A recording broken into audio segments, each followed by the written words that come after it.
Buenas noches, amados. Señor sea con nosotros en esta noche y gracias a Dios por una tarde más que podemos apartar un poco de tiempo y estudiar su palabra. Vayamos a Hebreos capítulo 2. Estuvimos viendo la semana pasada, ¿verdad? Desde el verso 5 en adelante. Hoy vamos a ver desde el verso 10. El verso 10 al 18 dice así: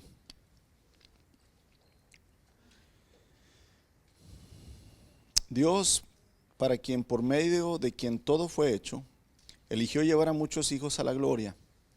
Convenía a Dios que mediante el sufrimiento hiciera a Jesús un líder perfecto, apto para llevarlos a la salvación.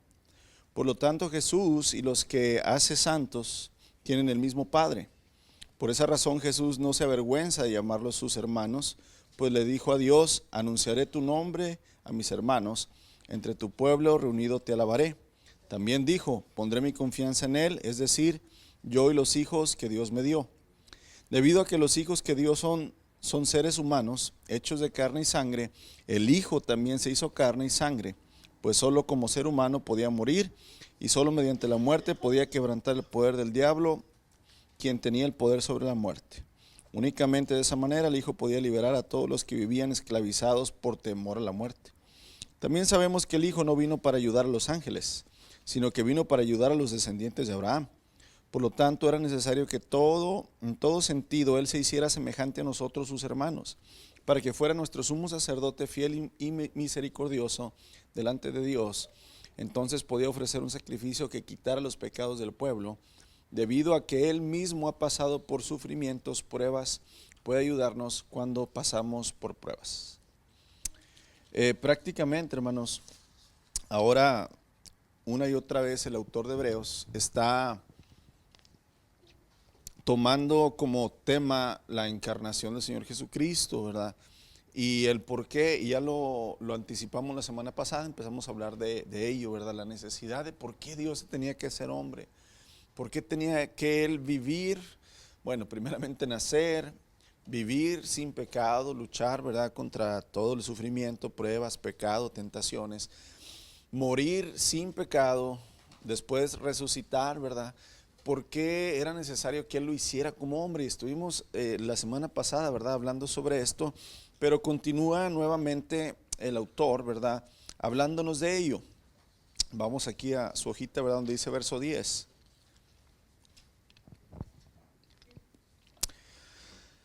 La autoperfección.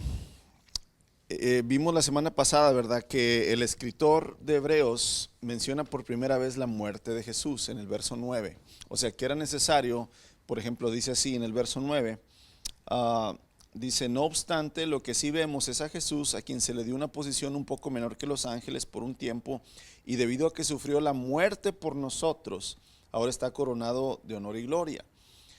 Vemos que introduce aquí ahora el escritor de Hebreos la muerte del Hijo del Hombre, del Hijo de Dios, y afirma que el sufrimiento, hermanos, iba a ser prácticamente una perfección, una santificación en el Hijo, y explicamos eso.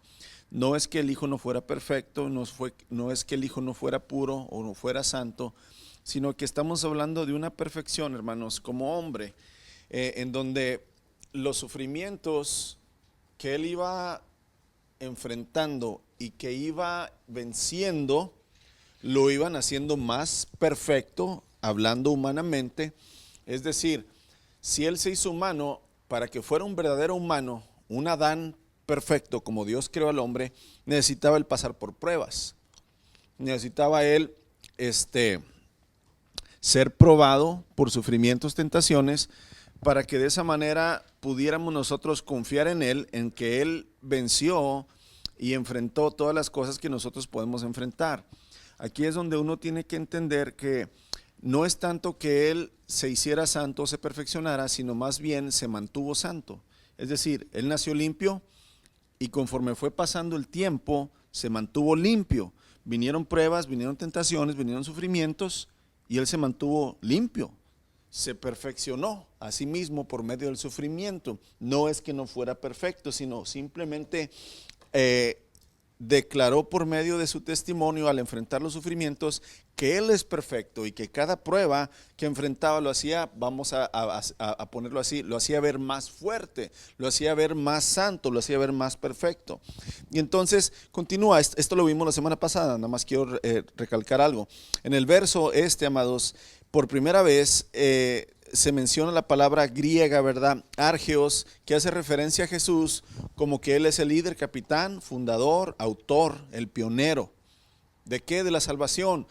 Porque Él vino, se encarnó, nació como hombre, enfrentó todos los sufrimientos, todas las pruebas, todas las tentaciones de los hombres, las venció, murió y resucitó. Entonces Él es el Argeos de la salvación, Él es el autor de la salvación, Él es el capitán de la salvación, Él es el inventor de la salvación.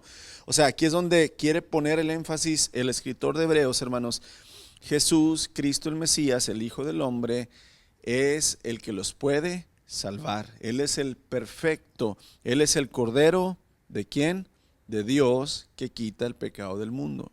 ¿Recuerdan cómo tenía que ser el Cordero que uno llevaba a sacrificar al tabernáculo? Tenía que ser ¿qué? Perfecto, sin ninguna manchita, ¿verdad? En su piel, que no tuviera las patitas chuecas, quebradas, una orejita caída, un ojo tuerto. No, tenía que ser un cordero perfecto.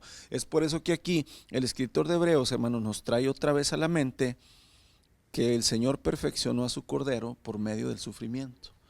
¿Para qué?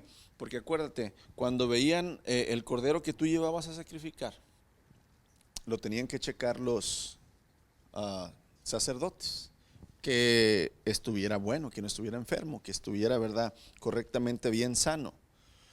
Eso se tiene que probar. Entonces, Jesús, al ser el Cordero de Dios que quita el pecado del mundo, tenía que ser probado y perfeccionado por medio de ¿qué? Del sufrimiento.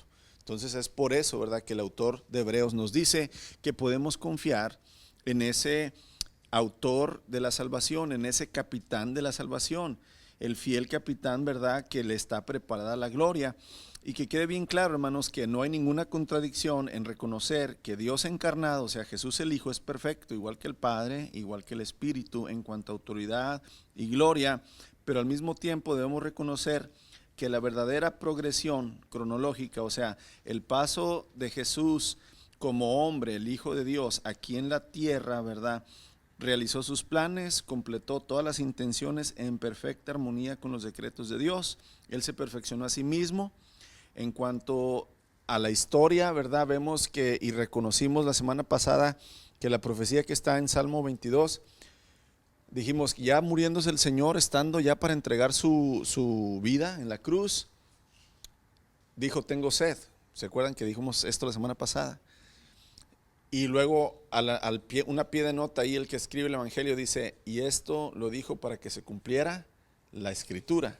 O sea, tan perfecto tan perfecto es, no era, tan perfecto es nuestro Salvador, hermanos, que estando muriendo en la cruz en sufrimiento, Él estaba pensando qué le faltaba hacer para poder completar la voluntad del Padre, y se acordó de esa profecía y entonces la cumplió.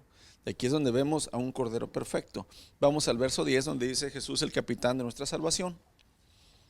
En el verso 10, hermanos, el Señor es presentado como el autor de la salvación de ellos. Si vemos el verso 10, dice que Dios, para quien por medio de quien todo fue hecho, eligió llevar a muchos hijos a la gloria, y convenía a Dios que mediante el sufrimiento hiciera a Jesús el líder perfecto, o sea, el capitán, apto para llevarlos a la salvación.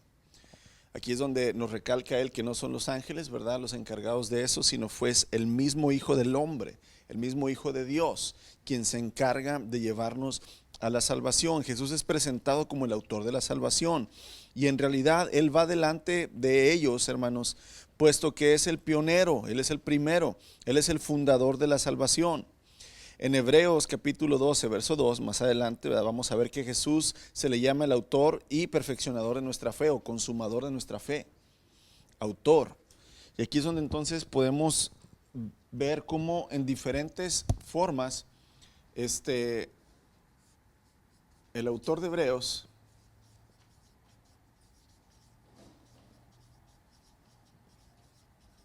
presenta al Señor Jesús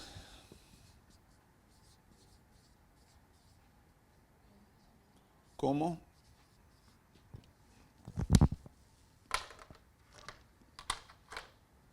lo presenta como el autor de la salvación.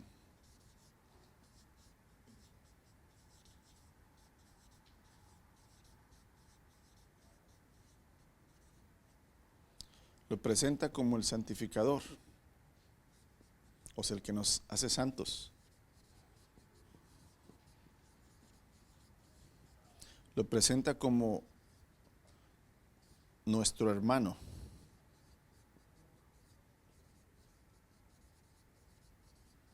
Lo presenta como el sumo sacerdote.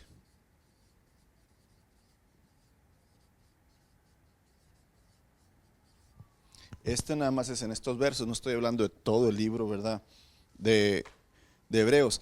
O sea, aquí el autor de Hebreos, hermanos, quiere poner en la mente, ¿verdad? De nosotros los lectores, ¿quién es Jesús?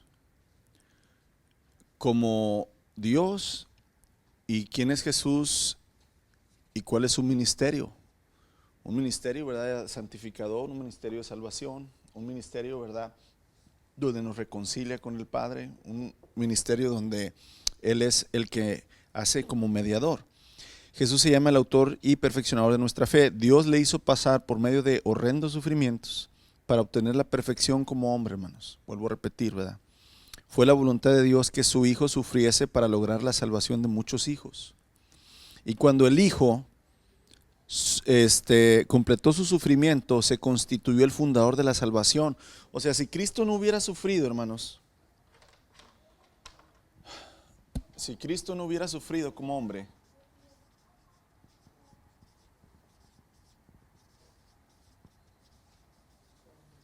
buenas noches, como hombre,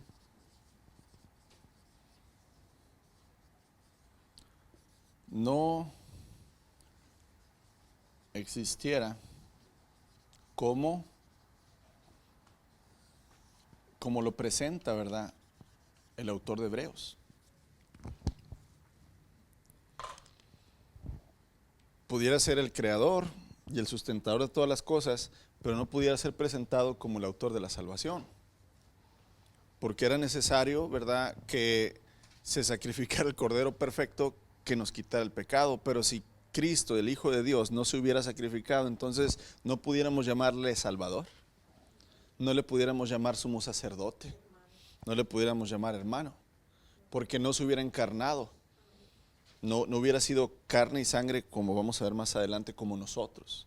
Pero gracias a que el Señor vino, ¿verdad?, y el Padre le envió y le permitió pasar por sufrimiento como un hombre, entonces ahora tiene la autoridad, se ganó la autoridad de estos títulos, de este ministerio, hermanos. Y por eso nosotros podemos confiar plenamente en nuestro Señor Jesucristo. Fue la voluntad de Dios que su Hijo sufriese para lograr la salvación de muchos hijos. Y cuando el Hijo completó su sufrimiento, se constituyó el fundador de la salvación. Fue designado para guiar a los escogidos desde una vida de esclavitud a una vida de felicidad eterna, en la cual nosotros, hermanos, somos considerados hijos y herederos con Él. Cristo como el hermano mayor y nosotros como hijos menores de Dios. Él es el capitán de la salvación, quien puede enseñarnos las lecciones de la fe a lo largo de la senda del sufrimiento. Por eso el Señor dice: sígueme, toma tu cruz, niégate a ti mismo cada día y sígueme. Yo conozco el camino al Padre, yo soy el camino, la verdad y la vida. Nadie viene al Padre si no es por mí. Entonces nosotros podemos decir: Señor, tú eres el autor de la salvación, tú eres el que me puede santificar. Tú eres, Señor, el que me ha hecho, ¿verdad?, un hijo de Dios, tu hermano. Tú eres mi sumo sacerdote, entonces yo puedo seguirte, Señor. Tú ya conoces el camino, el sufrimiento, la senda que este mundo le da a todo hombre, que es sufrir, pecado, tentaciones. Tú ya pasaste por ahí, y por eso podemos nosotros entonces nombrar a Cristo como nuestro Señor, como nuestro guía, como aquel que podemos, ¿verdad?, seguir y llegar fieles a nuestro Padre. Damos la vuelta, amados. Seguimos adelante en el verso 11. Voy a leer el verso 11. Por lo tanto, Jesús y los que Él hace santos tienen el mismo Padre. Por eso ahora somos hermanos, ¿verdad? Dice, por lo tanto, Jesús y los que Él hace santos tienen el mismo Padre. Por esa razón Jesús no se avergüenza de llamarlos sus hermanos. Pues a Dios dijo, y aquí, hermanos, estas dos referencias son dos profecías que están en el Antiguo Testamento. La primera, que es: anunciaré tu nombre a mis hermanos, entre tu pueblo reunido te alabaré, es Salmos 22. Y el verso 13 dice: pondré mi confianza en Él, es decir, yo y los hijos que Dios me dio. Ese es Isaías capítulo 8. Aquí está haciendo referencia a dos profecías mesiánicas. Aquí Jesús es presentado como el que santifica, ¿verdad? El santificador en el verso 11. Jesús es quien santifica a los hombres y continúa haciéndolo hasta el fin de los tiempos. Aquí tiene que entender esto, hermanos. Prácticamente el Señor es el santificador porque siempre necesitamos ser santificados. Recuerda esa noche cuando el Señor estaba con sus discípulos, que le llamamos la última cena, que el Señor le dice a Pedro: Pedro, voy a lavar tus pies. Y Pedro le dice: no, Señor, no vas a lavar mis pies. Pedro, siéntate, voy a lavar tus pies. No, Señor, yo tengo que lavar tus pies. Pedro, te digo que si no te lavo los pies no vas a entrar en el reino de Dios. Señor, entonces, ¿verdad? Lávame todo. Y el Señor le dice: el que ya ha sido limpiado no necesita más que lavarse los pies. ¿Qué quiere decir esto, hermanos? Hay algo muy profundo que tenemos que entender aquí. Cuando hablamos que el Señor Jesús nos santifica, o sea, nos va haciendo santos, no es de un solo golpe, en una sola vez. La santificación quiere decir que nos va apartando del mal. Sí, acuérdese que santo quiere decir apartado, apartado, apartado. Y hablando la palabra santo en cuanto a la Biblia, estamos hablando pues de que somos apartados del mal, del pecado, ¿verdad? De la impureza. Entonces, el Señor Jesús, cuando nos santifica en todo tiempo. Fuimos lavados al perdonar nuestros pecados todos, ¿sí? Cuando Él nos perdona, perdona todos nuestros pecados. Si realmente nos hemos arrepentido y vivimos arrepentidos, si realmente estamos buscando su voluntad y obedeciéndola, realmente Él nos ha perdonado todos los pecados. Pero necesitamos lavarnos los pies que Él nos lave los pies todos los días. Ya nos ha limpiado todos. Ya, o sea, el Señor le dijo a Pedro: Pedro, el que ha sido limpiado todo ya no necesita nomás que limpiarse los pies. Aquí está dando una referencia el Señor y está dándonos a entender que mientras estemos en este cuerpo, hermanos, y vamos en esta tierra, vamos a tener pecado.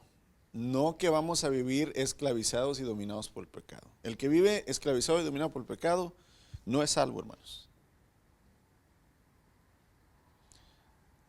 Si tú sigues hablando igual antes de conocer a Cristo y después de conocer a Cristo, algo está mal. Sigues pensando igual antes de conocer a Cristo, después de conocer a Cristo, algo está mal.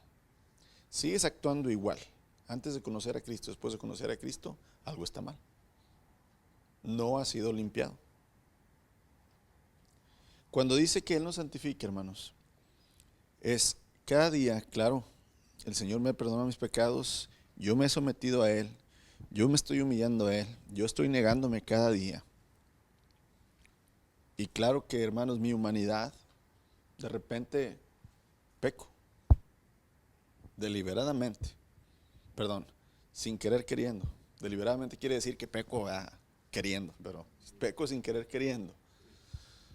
De repente, hermanos, ¿verdad? Me viene una mala actitud, no que todo el día y todos los días tengo mala actitud, no, me viene una mala actitud, me viene un mal pensamiento, hermanos. Señor, perdóname, Señor, está mal, Señor. El Señor nos santifica, nada más nos lava los pies. No te vuelve a bañar todo, ya te bañó, ya te limpió por completo una vez. Ya nada más te santifica, hermanos. te lava los pies. Vuelvo a repetir, si es que realmente estás viviendo sujeto, ¿verdad? Viviendo en santidad. Si no, preocúpate y pregúntale al Señor, Señor, ¿soy salvo? Aquí es donde, hermanos, en realidad es Él quien quita el pecado del mundo. En Juan 1:29, Juan dijo cuando vio a Jesús, he aquí el Cordero de Dios que ¿qué? Que quita el pecado del mundo. Ese es, santifica, Él santifica, ¿verdad?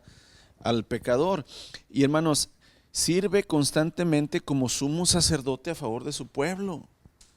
O sea, el Señor al interceder por nosotros en la cruz, hermanos, y perdonar nuestros pecados, eso lo hacía el sumo sacerdote. Él presentaba el Cordero de Dios, el sacrificio, y pedía a Dios, ¿verdad?, el perdón de pecados del pueblo. Lo hace ahora el Señor Jesucristo. La santificación de su pueblo, hermanos, no constituye un evento aislado, o sea, que nada más en una sola vez, ¡prum!, nos hizo santos y ya. Sino es un proceso de toda la vida. O sea, toda la vida el Señor nos está santificando si nosotros estamos, ¿verdad?, siguiéndole fielmente, hermanos. La senda de la santificación, o sea, el camino de la santificación se encuentra en la obediencia a la voluntad de Dios. Y dicha obediencia procede de la gratitud. O sea, vuelvo a repetir, no quiero caer en camisa, ¿cómo le llaman? En camisa de 11 varas. Jesús salva.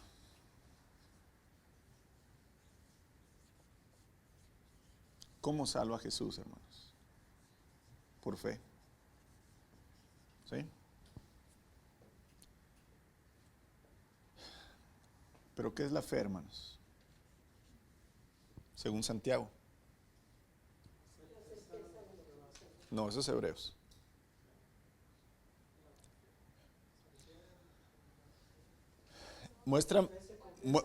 Muéstrame tu fe y yo te mostraré, ¿verdad?, mis obras.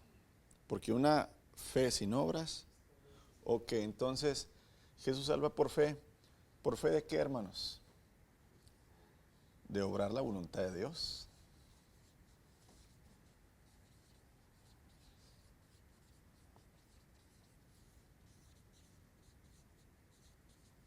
¿Qué es voluntad de Dios, hermanos? Arrepentimiento.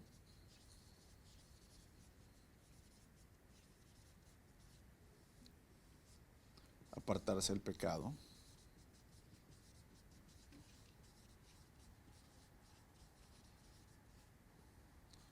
Negarse a sí mismo.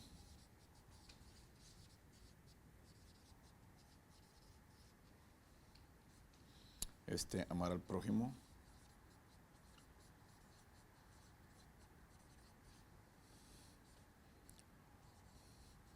Buscar y vivir la voluntad de Dios.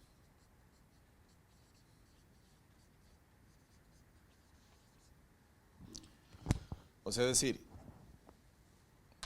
por fe, vosotros sois salvos. Ah, qué padre.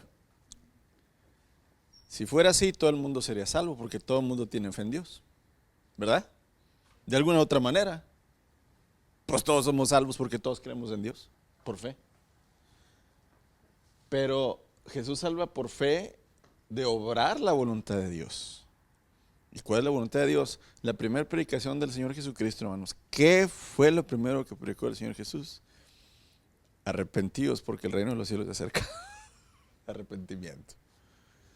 ¿Qué conlleva el arrepentimiento? El apartarse del pecado, el reconocer que estamos mal, ¿verdad? Y el negarse a sí mismo, dejar de vivir como yo. ¿Para qué? Para empezar a amar al prójimo, buscar y vivir la voluntad de Dios. Es un proceso de la salvación, por eso el Señor nos santifica, hermanos, durante toda la vida. No es un solo evento donde yo digo, ¡pum! Ok, ya el Señor me perdonó, ya me salvó, ya soy santo, soy perfecto. No. Es un proceso. Claro, hermanos, cuando el Señor te perdona, cuando el Señor viene, ¿verdad?, y te bautiza con su Espíritu Santo, tú vas a vivir en esto, luchando. Si el Señor no te ha bautizado con su Espíritu Santo, hermano, tú no puedes vivir en esto. No lo puedes hacer. Es imposible, no se puede vivir, ¿verdad?, en lo espiritual con lo carnal. Aquí es donde tenemos que entender, hermanos, que en realidad, ¿verdad?, el Señor nos santifica cuando estamos nosotros viviendo, ¿verdad?, bajo su voluntad. ¿Puede la gente santificada cumplir la voluntad de Dios perfectamente? No. Pablo no pudo cumplir perfectamente la voluntad de Dios, hermanos. ¿Cumplió la voluntad de Dios? Sí. ¿Lo hizo perfectamente? No. ¿El apóstol Pedro cumplió perfectamente la voluntad de Dios? No. ¿Pero cumplió la voluntad de Dios? Sí. Aquí es donde un catecismo, ¿verdad? Y esto, catecismo no es de los católicos, catecismo quiere decir una clase, ¿verdad? En un catecismo, hermanos, que se daba antes en la iglesia, ¿verdad? Cristiana, decía esto: no, las personas no pueden, ¿verdad? Santificadas, no pues incluso las personas más santas, mientras viven en este mundo, no pasan de un modesto comienzo en la obediencia. O sea, quiere decir, por más santo que seas y obedezcas a Dios, no eres perfectamente obediente. Por eso necesitamos que el sumo sacerdote, Jesucristo, su obediencia nos sea dada. Por más obediente que yo sea, hermanos, no puedo obedecer perfectamente a Dios. Porque si yo pudiera obedecer perfectamente a Dios, no necesito a Cristo. ¿Me entiendes lo que te quiero decir? Si yo pudiera amar perfectamente al prójimo, pues no necesito ¿de quién? De Cristo. Si yo como hijo de Dios pudiera seguir perfectamente la voluntad de Dios, no necesito el sacrificio de Cristo. ¿Sí? Aquí es donde ninguno de nosotros, y por eso Pablo, hermanos, decía, yo soy el peor de los pecadores. No porque Pablo pecara así, le diera rienda suelta a la carne, hermanos, sino porque él entendía que por más que él, hermanos, se esforzaba, nunca iba a ser suficiente para estar comparado, ¿verdad?, con la perfección, la santidad, la pureza de Dios, hermanos. Y aunque Pablo era obediente, hermanos, e inclusive dijo, sean imitadores ¿de quién? De mí. Aún Pablo necesitaba del autor de la salvación. Pero aquí tenemos que entender eso, amados. Si caemos en pecado, nuestra santidad es manchada. Jesús nunca cayó en pecado, su santidad nunca se manchó. Yo vengo a Cristo, hermanos, por fe y empiezo a obrar la voluntad de Dios, arrepintiéndome y apartándome del pecado, negándome a mí mismo, pero pum, hoy caigo en pecado. ¿Qué pasó ahí? La santidad propia mía, ¿sé qué? Se manchó. Y el Señor dijo, sed santos porque yo soy santo, y sin santidad nadie, entonces estamos fritos todos. Pero entonces aquí es donde el santificador nos santifica cada día, que yo estoy, ¿verdad?, viviendo. Si yo estoy viviendo en su voluntad, Él cada día nada más me lava los ¿qué? Los pies. Aquí es donde tenemos que entender eso, amados. Sin embargo, hermanos, no es necesario permanecer impuros, ya que Jesucristo, que comparte nuestra naturaleza humana, permanece dispuesto a limpiarnos y santificarnos durante toda la vida. Sí, aquí es donde tenemos que entender bien la doctrina de la salvación, ¿verdad? La doctrina de la salvación no nada más es decir, sí acepto, sí te acepto, Señor, como mi Salvador. Error, grave error. Error, grave error. Al Señor se le acepta como, a Jesús se le acepta como Señor, no como Salvador. Cuando Él es tu Señor y tú le obedeces, se convierte entonces en tu Salvador. Pero mucha gente acepta a Jesús como Salvador, mas nunca como Señor, nunca lo obedecen. Nada más quieren el beneficio, ¿verdad?, de recibir la herencia, pero no quieren el sacrificio, no quieren obedecer, no quieren someterse, no quieren sujetarse. Y aquí es donde el autor de Hebreos, ¿verdad?, nos hace ver esto, hermanos, ¿verdad?, cómo el Señor sí se sujetó a su Padre, sí se hizo carne, sí se humilló a sí mismo, sí vivió en santidad, sí fue perfeccionado hasta la muerte, logró no pecar, y entonces por eso puede ser el autor de la salvación. Por eso Él puede guiarnos al Padre, por eso Él es el que nos santifica, pero nosotros debemos, ¿verdad?, por fe, creer y someternos, sujetarnos y vivir, ¿verdad?, lo que Él nos dice. Del verso 11 al 18, hermanos, aquí nos presenta el autor, ¿verdad?, como una fotografía de Jesús y sus hermanos. Cuando vemos, ¿verdad?, aquí desde el verso 11, bueno, vamos desde el verso 14, dice, debido a que los hijos de Dios son seres humanos, hechos de carne y sangre, el Hijo también se hizo carne y sangre. O sea, Jesús se hizo hermano de nosotros. en carne y sangre. Se nos revela una hermosa realidad espiritual que debemos dar, que nos debe dar mucho gozo, hermanos. En esta santa familia, ¿verdad? La relación espiritual reemplaza al aspecto humano de ser familia por sangre física. Jesús murió por su propio pueblo, Él nos redimió de la maldición del pecado. O sea, aquí Jesús es nuestro hermano no porque somos hijos de María y de Abraham o de David.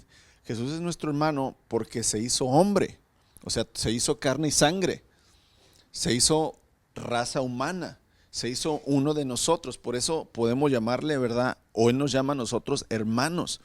Jesús murió por su propio pueblo, Él los redimió de la maldición del pecado, Él perdona sus pecados, Él lleva a este pueblo la gloria. Y debido a la obra de su sacrificio, no se avergüenza de darnos el nombre de hermanos. O sea, aquí Él tiene todo el derecho, hermanos, de rechazarnos o de acogernos, ¿verdad? Y Él no se reservó el derecho de admisión, va a decir, ¿sabes qué? Pecadores no entran. Pues no íbamos a entrar nadie, ¿verdad? O sea, más bien Él vino a hacer lo que nosotros no podíamos hacer, pagar el precio y darnos la oportunidad, hermanos, de ser redimidos, vueltos a comprar y poder otra vez establecer una relación con el Padre para poder ser hijos y hermanos de Dios. Y entonces aquí el Señor Jesús lo logra, hermanos, como hombre, como hijo de hombre lo logra. Y lo que se nos da a entender es que nosotros, por nuestra parte, hermanos, podemos llamar a Jesús nuestro hermano. Qué privilegio es este de ser llamados hermanos del Hijo de Dios. Él, hermanos, el que está sentado a la derecha de la majestad en los cielos, condescendiente a acercarse a los hombres, o sea, se humilla a Él y se acerca a nosotros y nos deja llamarnos sin vergüenza alguna hermanos. Aquí hay dos citas donde lo podemos comprobar. Mateo 28, estas son palabras del Señor Jesús. Mateo 28:10. Jesús dijo: no teman, digan a mis hermanos que vayan a Galilea y ahí me verán. O sea, está hablando de los apóstoles. Hey, no tengas miedo, María, ve y dile a mis hermanos que me vean en Galilea. Les dijo hermanos a sus discípulos. Juan 20:17 dice: no te aferres a mí, le dijo Jesús, porque todavía no he subido al Padre, pero ve a buscar a mis hermanos y diles: voy a subir a mi Padre y al Padre de ustedes, a mi Dios y al Dios de ustedes. O sea, aquí el Señor Jesús, ya cuando Él resucita, hermanos, no antes, hasta que Él resucitó, hasta que Él, ¿verdad?, lleva a cabo la obra de salvación, ahora sí nos dice hermanos y que somos hijos de Dios. Por eso Juan dice: Él nos ha dado la potestad de ser llamados hijos de Dios, porque Él ya pagó, ¿verdad?, el precio para que eso fuera posible.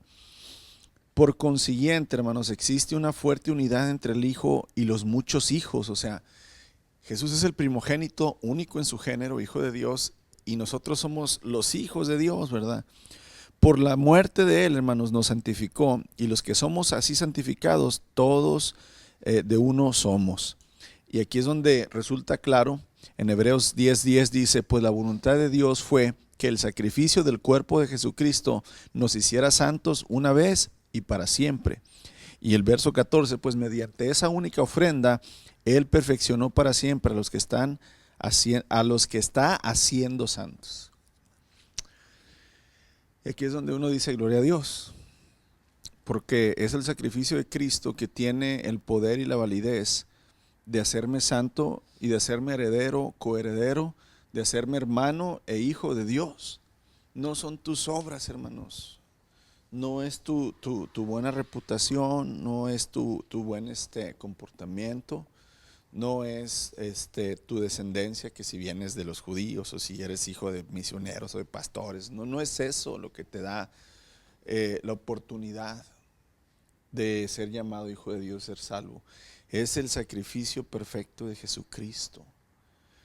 El estar, ¿verdad?, consciente de que Él es el que nos hace santos. El sacrificio, hermanos, de Cristo, como Él se había santificado, Él santificó entonces a muchos de manera definitiva y final. De esa forma, como lo predice, y aquí lo dijimos, Salmos 22, ¿verdad? Jesús puede llamarnos hermanos ahora porque se hizo hombre como nosotros y entonces ahora es nuestro hermano. También puede hablarles de su confianza en Dios y puede considerarlos los hijos de Dios o los hijos que Dios me dio. O sea, es decir, acuérdate que Jesús, aunque es hijo, no deja de ser padre porque Él es uno con el Padre. Entonces, aquí hay un juego de palabras que de repente dice Jesús, mis hermanos, y de repente dice mis hijos. Y se oye como extraño, pero es que estamos hablando del Dios que es Padre, Hijo y Espíritu. Entonces, somos tanto hijos de Dios como hermanos de Dios. Y eso es hermoso, hermanos. Somos herederos y coherederos con Cristo. No nada más nos salvó, o sea, eso es lo magnífico. No nada más Dios nos salvó y nos va a tener en un rincón ahí en el cielo, hermanos. Como que, bueno, ya lo salvé, pues ahí en el rinconcito aquel, ahí. No, miren qué hermoso nuestro Dios, que nos deja gobernar junto con Él, que nos va a dar coronas de justicia. Qué hermoso es Dios, amados, que no mereciendo nada, no nos da migajas, sino que en el Hijo nos ha dado todo. Imagínate, si nos dio a su Hijo, hermanos, lo más preciado, ¿tú crees que no nos va a dar la oportunidad de reinar con Él? Dice que el que salga vencedor, dice el libro Apocalipsis, se sentará conmigo en los tronos. Qué hermoso, hermanos. ¿Qué no vale más eso que lo que tú puedas hacer en esta vida? ¿Te acuerdas la predicación del domingo? ¿Qué es lo que más anhelas? ¿Qué es lo que más quieres en esta vida? Jesús te llama a renunciar a eso y a seguirle. Ay, señores, pero es que tú no sabes cuánto me ha costado, Señor, lo que tengo hoy. Pues tú no sabes todo lo que te voy a dar en la gloria. No se compara con nada de lo que tú puedas tener aquí. Glorioso nuestro Padre, amén. Versos 14 y 15, Jesús, hermanos, es vencedor sobre el temor de la muerte.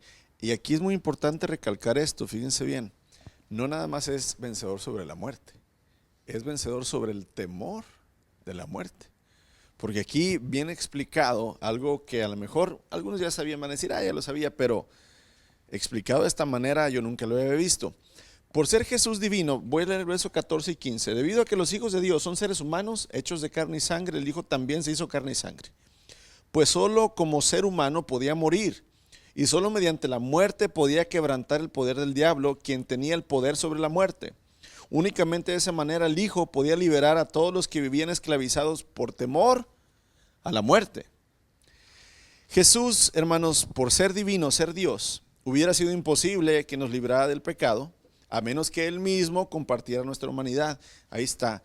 Cuando te pregunten ahí en el trabajo, o el vecino, o el ingrato que siempre te fastidia, a ver, ¿por qué Dios se tenía que ser hombre y morir? Ahí está la explicación. Es que un Dios no puede morir. Y el pecado, ¿verdad?, tiene que ser pagado con muerte. Y entonces Él se hizo hombre, perfecto, para poder pagar tu muerte y la mía. Y de esa manera, al también ser hijo de Dios, poder entonces ser el autor de la salvación. Entonces aquí, hermanos, si nada más hubiera quedado como Dios, nunca hubiera podido morir, pero porque se hizo hombre, entonces pudo morir. Jesús compartió nuestra naturaleza humana y aunque no tenía pecado, vivió una vida plena, o sea, vivió una vida normal, hermanos. O sea, cuando tú pienses en Jesús como hombre, no pienses en Jesús, hermanos, como que se la pasaba las 24 horas orando, hincado, ¿verdad?, allá dentro de su cuarto. No, Él fue un niño que le cambiaron los pañales, que le dieron biberón o le dieron pecho. Fue un niño que le tenían que enseñar, hermanos, como a ti te enseñaron. Fue un niño que fue a la escuela. Él iba a la sinagoga a aprender. Tú lo ves en el templo, ¿verdad?, también aprendiendo y hablando con los maestros de la ley. Él tuvo que sujetarse a su padre y a su madre y a su padre terrenal, ¿verdad? Él tuvo que trabajar como tú y yo trabajamos. Él tuvo que sufrir bullying, él tuvo que huir porque lo quería matar el rey, ¿verdad? Tuvo que huir a otro país y uno dice, bueno, El Señor Jesús entenderá a los ilegales. Claro, Él fue extranjero en el país de Egipto. Él se tuvo que ir a vivir a otro país sin querer. O sea, lo tuvo que hacer porque lo perseguían para matarlo. Él conoce todo el sufrimiento humano, hermanos. Tenemos que entender que la humanidad de Jesús es una humanidad totalmente normal, con excepción de que jamás pecó. Pero enfrentó humanamente todas las emociones que tú has sentido: ansiedad, temor, coraje, traición, tristeza, muerte, todo, alegría, gozo, felicidad, hermanos, todo. Tenemos que entender, hermanos, que vive una vida plena como un ser humano, con todas sus debilidades e enfermedades. Yo me he hecho esta pregunta. Y si alguien le pregunta a usted: oye, ¿Jesús se enfermó alguna vez? ¿Qué contestaría? Piense la respuesta. No diga, no. Sí, ok. El libro de Hebreos dice que Él enfrentó todas, que fue tentado en todo. A ver, cuando uno está enfermo, cuando uno está pasando por un sufrimiento físico grande, como lo pasó Job, vino su esposa de Job y le dijo: ¿todavía mantienes tu integridad, Job? Maldice a Dios y muérete. Ahí hay una tentación en la enfermedad. La esposa de Job maldijo a Dios. Y Job fue tentado, hermanos, en la enfermedad. ¿A qué? A maldecir a Dios. Si el Señor Jesús no se hubiera enfermado, entonces Él no puede entender lo que sienten los enfermos. No nos declara la Biblia, hermanos, que el Señor Jesús se enfermó y que el Señor nos corrija y nos perdone, pero lo más probable es que sí enfermó.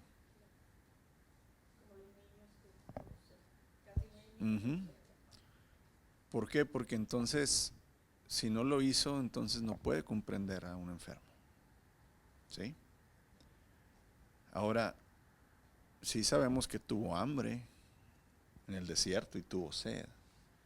Sabemos que tuvo un cansancio que inclusive él estaba dormido en la barca y la tormenta no lo despertaba de lo cansado que estaba.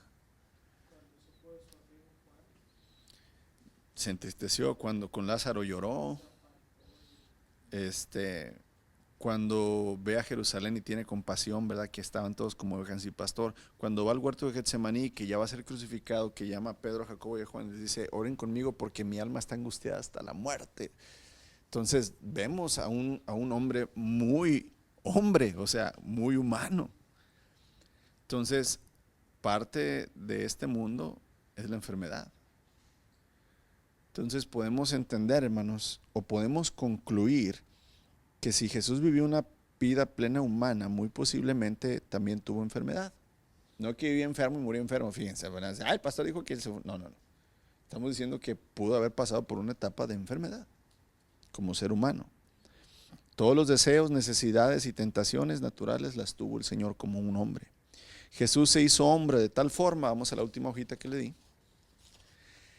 O sea, Jesús fue tan hombre como nosotros, hermanos, que ahora es nuestro pariente, es nuestro hermano. Es hijo de Adán, como tú y yo somos hijos de Adán y de Eva. ¿Quién, levante la mano, quién es hijo del chango aquí, hermanos? ¿Quién creen?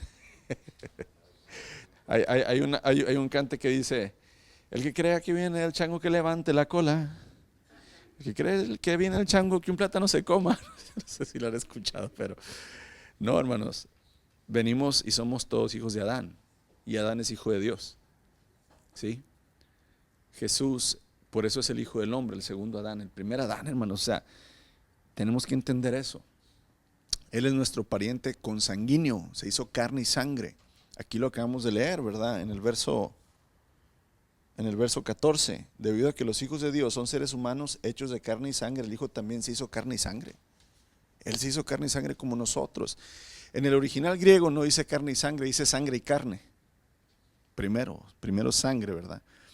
Aquí prácticamente lo que nos quiere decir es que La palabra sangre indica los lazos que nos unen a los lazos de sangre del Señor. El Señor tuvo la sangre humana, el ADN de Adán, hermanos.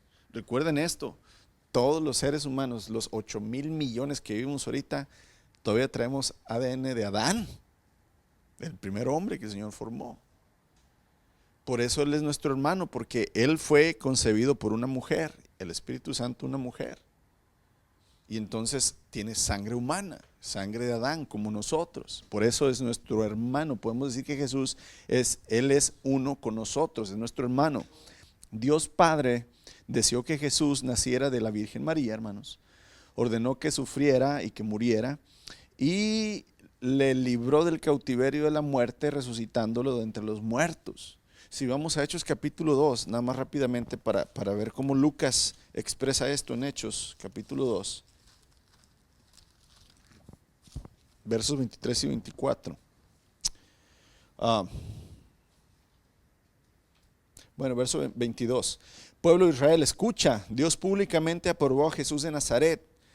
Fíjate cómo dice Lucas, no dice aprobó a su hijo, sino que lo identifica a Jesús de Nazaret, o sea, al hombre, ¿verdad?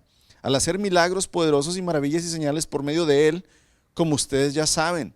Pero Dios sabía lo que iba a suceder y su plan predeterminado se llevó a cabo cuando Jesús fue traicionado con la ayuda de los gentiles sin ley. Ustedes lo clavaron en la cruz, le dice a los judíos, y lo mataron. Pero Dios lo liberó de los terrores de la muerte. ¿Quién lo liberó? Dios el Padre. Liberó al hombre, ¿verdad? Al Hijo del Hombre, de los terrores de la muerte y lo volvió a la vida, pues la muerte no pudo retenerlo bajo su dominio.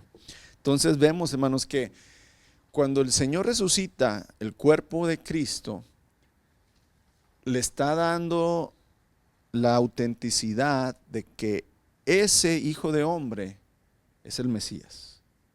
¿Por qué? Porque como no tuvo pecado, entonces la muerte no tiene poder sobre él, porque la paga del pecado es muerte, pero él no pecó. Entonces la ley de Dios no es quebrantada por Jesús, porque Jesús jamás pecó. Entonces, como él no pecó, merece la vida.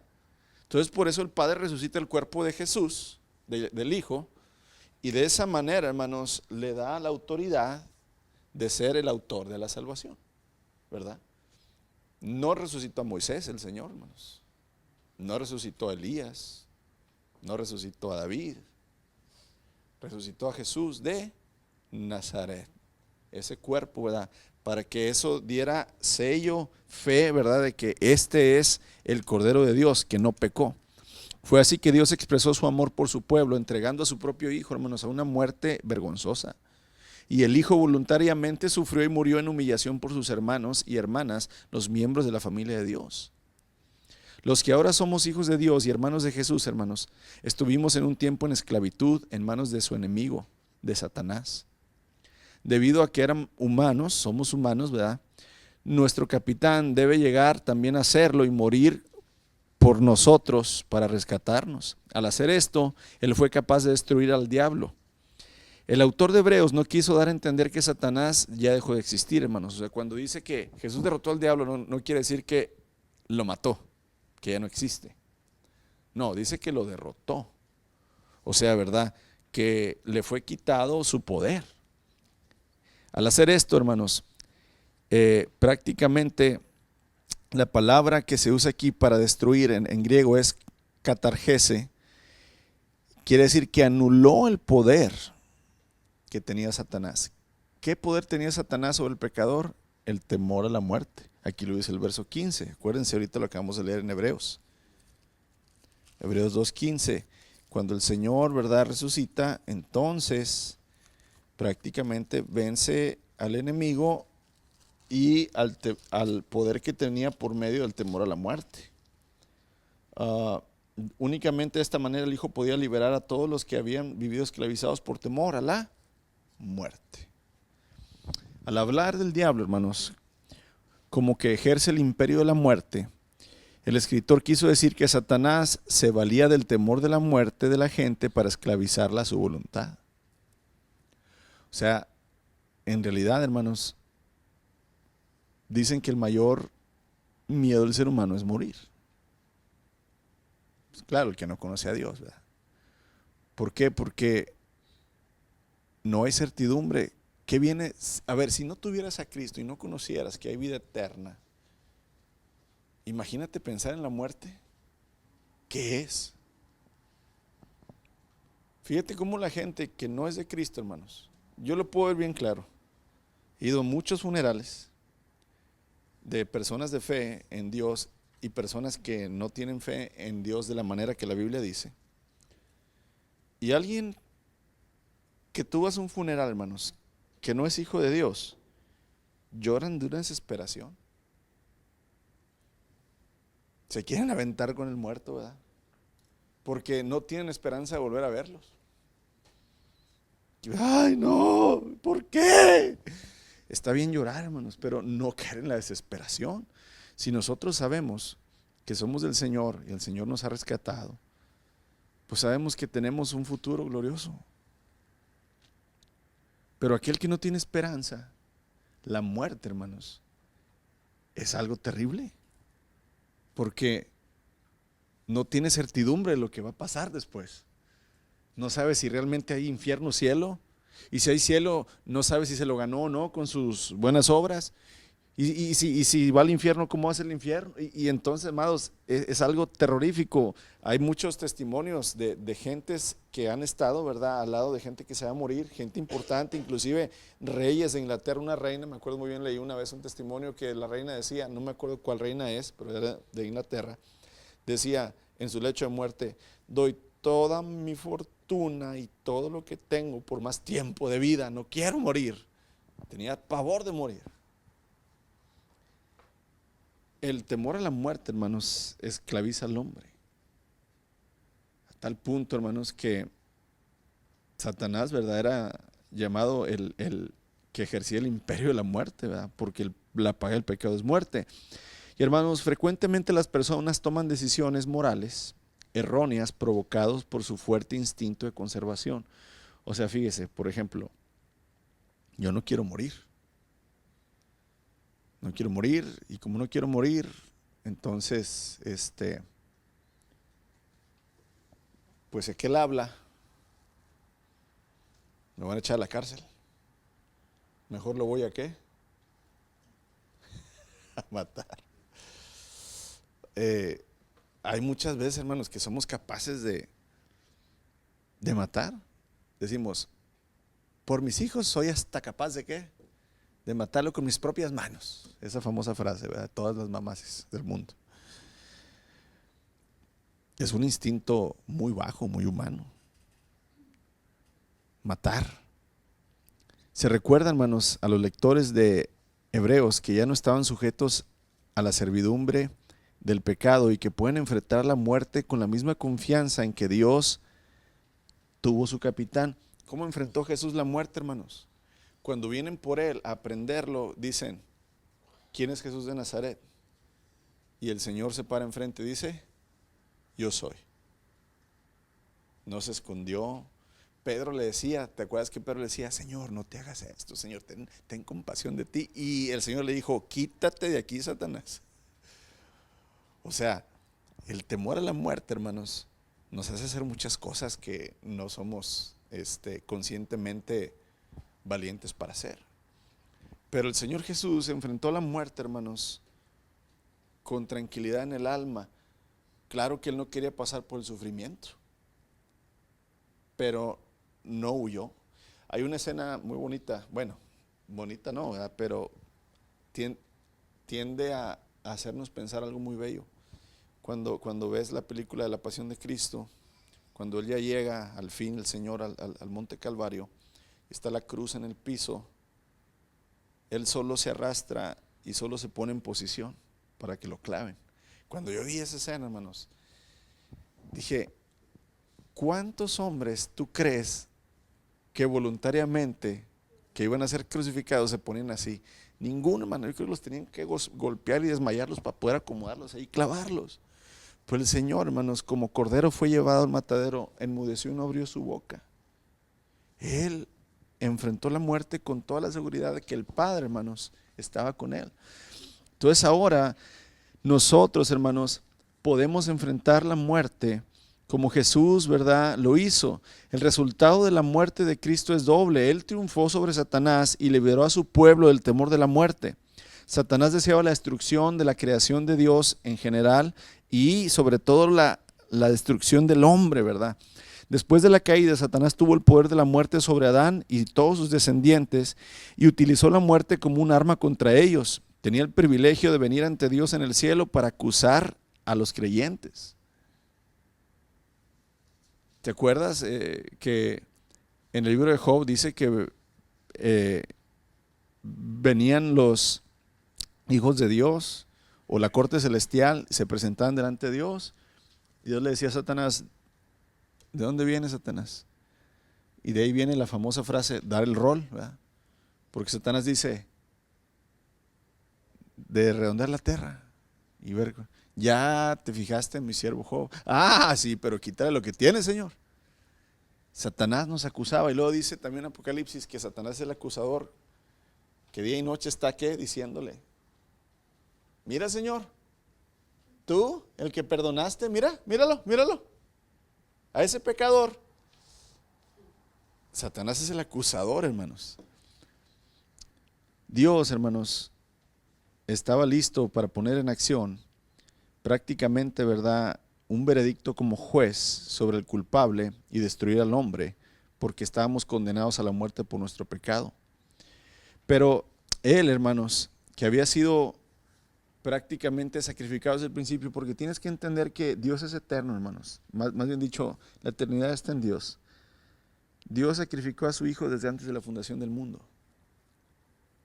¿Sí? Ponte a pensar, ¿cuándo fue sacrificado Cristo?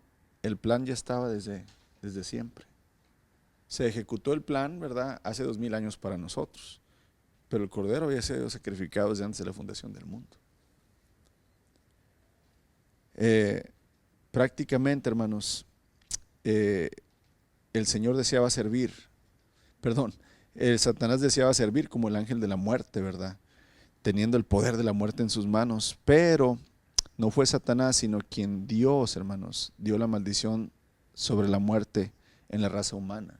O sea, no fue Satanás quien maldijo al hombre, hermanos. Satanás hizo caer al hombre, pero Dios fue el que le había advertido al hombre, el día que comas de ese árbol, en verdad te digo, de cierto morirás. Fue Dios, ¿verdad?, quien tiene el poder de la muerte en sus manos. Satanás, un ángel caído, hermanos, creado por Dios, no es más que un siervo de Dios. Sin el permiso de Dios, Satanás nada puede hacer. Menos ahora que le fue quitado, ¿verdad?, el temor a la muerte, no tanto el poder de la muerte. El poder de la muerte no lo tenía Satanás. Satanás tenía el poder que le da el temor a la muerte, ¿verdad? Y terminamos con esto, hermanos, versos 16 al 18. Dice así: también sabemos que el Hijo no vino para ayudar a los ángeles, sino que vino para ayudar a los descendientes de Abraham. Por lo tanto, era necesario que en todo sentido Él se hiciera semejante a nosotros, sus hermanos, para que fuera nuestro sumo sacerdote fiel y misericordioso delante de Dios. Entonces podía ofrecer un sacrificio que quitara los pecados del pueblo. Debido a que Él mismo ha pasado por sufrimientos y pruebas, puede ayudarnos cuando pasamos por pruebas. Él es el sumo sacerdote de los hombres. Cualquiera que sean nuestras necesidades o pruebas, Él es el capitán idóneo para ayudarnos, debido a que Él ministra, ¿verdad?, a la descendencia de Abraham, no a los ángeles. Aquí prácticamente cuando dice la descendencia de Abraham, está hablando literalmente, hermanos, del pueblo de Dios. Pero también nosotros debemos entender que dice el apóstol Pablo que todo el que obedece a Dios por la fe es hijo de ¿quién? De Abraham. Tanto está hablando del pueblo judío como también de ¿quién? De nosotros. La ayuda que el capitán da a sus seguidores, hermanos, de nuevo está fundamentada en el hecho de que era en todo semejante a nosotros. Tanto en términos de su encarnación, aquí tenemos que ver por primera vez que el autor de Hebreos utiliza el término sumo sacerdote. Más adelante, hermanos, en otros capítulos, amplía él a Jesús como figura, ¿verdad?, de sumo sacerdote. Pero aquí nada más nos da una probadita, ¿verdad?, de cómo el Señor va cumpliendo todas las profecías, todos los ministerios, cómo apuntan hacia Él, cómo el Señor le va dando autoridad, cómo el Señor le va dando validez a Jesús el hombre, para que nosotros podamos confiar, ¿verdad?, plenamente en que nuestro Señor es el autor de la salvación. Él es el que nos santifica, Él es el que nos ha hecho, ¿verdad?, ser hermanos e hijos de Dios, y Él es el sumo sacerdote. Amén. Te damos gracias, Señor, por tu palabra. Sabemos que necesitamos de ti para entenderla, Señor. No nos es fácil escudriñar tu palabra profundamente y entender todo, pero por medio de tu Espíritu, Señor, si somos constantes y permanecemos en la meditación y en el escudriñando la palabra, tú nos vas revelando, Señor, y nos podemos ir maravillando y podemos ir fundando más nuestra fe sobre la roca que eres tú, Jesucristo. Gracias, Señor, por ser ese autor de la salvación que tanto necesitamos, Señor, toda la humanidad. Gracias por santificarnos cada día, Señor, cuando estamos haciendo tus obras. Gracias, Padre, por hacernos hijos tuyos, hermanos de tu unigénito Hijo.